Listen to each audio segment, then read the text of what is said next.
Hi, it's Joey Reynolds, the late Joey Reynolds. Well, I didn't do a rap yesterday because I'm the late Joey Reynolds. No, I didn't feel it. You know, when you don't feel it, you don't do anything. Isn't that a great job to have? We got so spoiled being at home when we had the pandemic for 2 years. Is it a year and a half? I don't know. From my book, Who Counts? I guess none of us do, except I have to show you something. See the bird here? I have threatened the bird. I said, look, if you don't behave, I'm going to have shoes made out of you. That's how you keep an animal in order. Well, I give to you my alligator wallet and matching purse. Do men have purses? Oh, these days men have earrings, purses, tattoos, skirts. No high heels yet, but short people are still working on it. I don't know what we're doing in our society, but it's all very strange. I think we ought to take all the sexual offenders and let them out of prison and have them run for office and get it over with. If they're going to screw us, they may as well know what they're doing. Anyway, they could wear these bracelets and be on a work release program. We're letting everybody out of jail. We don't want to put people in jail. We want to let the ones that are in out of jail. We don't want to spend the money to keep prisoners.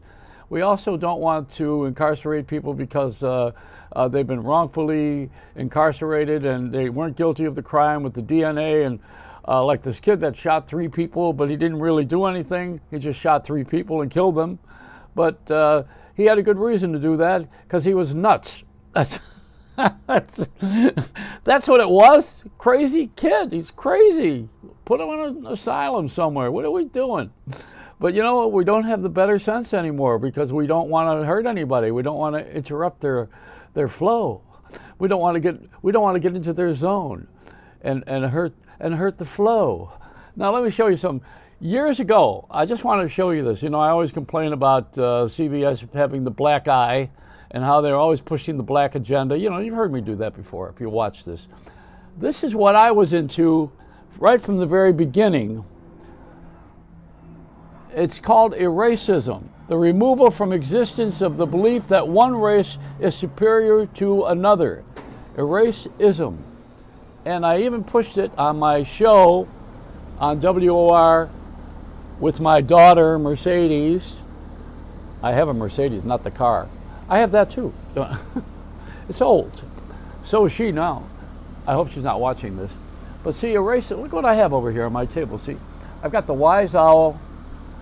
I have the thing that Wayne Dyer believed in, which is togetherness. He was one of my best friends. And also the wall of prayer from Israel gives us a little bit of a touch of Judaism. The Wailing Wall, the wall that is in Israel. When I went to Israel, did my show from there, they stick notes in the wall. I love the fact that there was money in there too. I was trying to take it out. No, I wouldn't. Would I do something like that? Yes. No, Wayne. I'm back to Wayne Dyer. Wayne Dyer is Dr. Wayne Dyer. Now I'll tell you about him. First of all, he passed away a couple of years ago. Now here's how great this guy is. He was my therapist when I first got divorced. He had just closed his office in Fort Lauderdale. He was playing tennis. I was introduced to him, and I asked him if he could see me professionally because I didn't know how to handle the divorce. So he took me into his office, and he was taking all the books out and taking the shingle down, closing his office in Lauderdale. And he sat down with me, and he coached me on the divorce. And he said, what the primary thing is not about you, not about her, and it's not your divorce, it's our divorce. 2 people are divorced, not one. And you have children involved. That's where your focus ought to be, is what you're going to do about how you're going to give the children the rest of their lives. Because if you behave in a modeling way, the kids will then pick up on that, and they will always have a good relationship with everybody in the world because they know how to get along.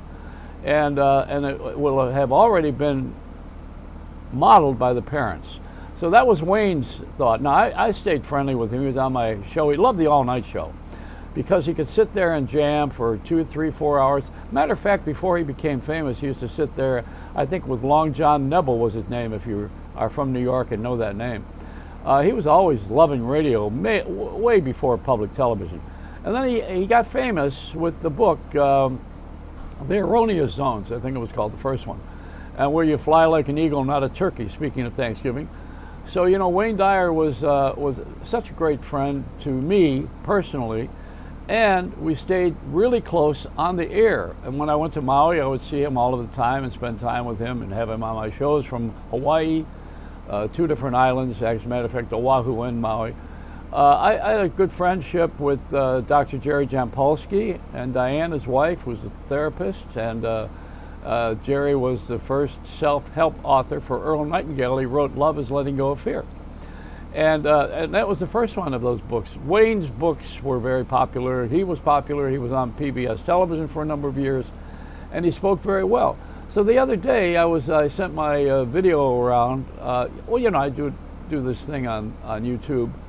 And on Facebook occasionally I'll put it on Facebook, but they're so mixed up I don't know how to treat that anymore. They changed the name. Let me get off the subject for a minute. They changed the name from Facebook to Meta, M-E-T-A, which is in Israeli. It's a word that means finished. It means it's over. So Meta, M-E-T-A. I said I have Meta Music. That's a Meta Music. Which one that you take for your lower track?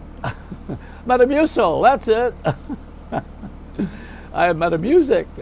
All right, back off the bad puns. So Wayne Dyer. All right, Wayne and I were good friends, and in Hawaii, Jerry Jampolsky also stayed there. He had a long journey in Hawaii of staying with friends and also a home on Oahu every year. But you know, we all got older and things have changed. Both of these have passed. Both Jerry and Wayne are gone. But Wayne was a wonderful friend who took care of Ram Dass.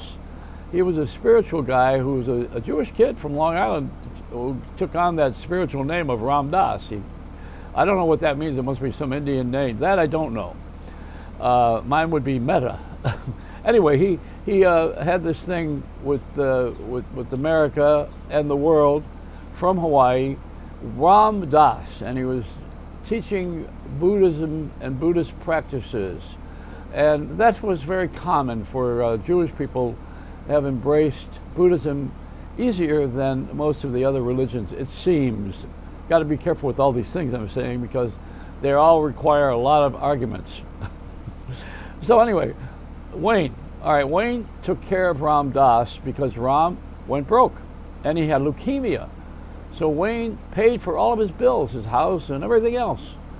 And years later, come to find, Wayne got leukemia. Tragically, he got the same thing. It was like who was the priest that was famous for the lepers? And he got leprosy on one of the islands in Hawaii. You know, Mother Teresa, she was always short and in poverty, so she didn't have to inherit any of that. She already had it. But you know, when you have things that you work in and you become part of that, they say, this is one of those philosophical sayings, that if you resent or hate or don't like something or somebody, be careful because within 2 years you'll become that. That's just the way we are inside, how we are. I would say creatures of habit, but we're subconsciously programmed. So every time we move along, thank you, the bird seconds that emotion. This is like Smokey Robinson. And if you don't behave, I'm going to shop around. So you know, we have a different kind of a world that doesn't think so much like this, but we ought to. I even heard someone yesterday adopting Wayne, not Wayne Dyer, but Dwayne Wade, who was the basketball player, used to be at the Miami Heat in the LA. I think he played for the Lakers. I kind of lost track after he left Miami.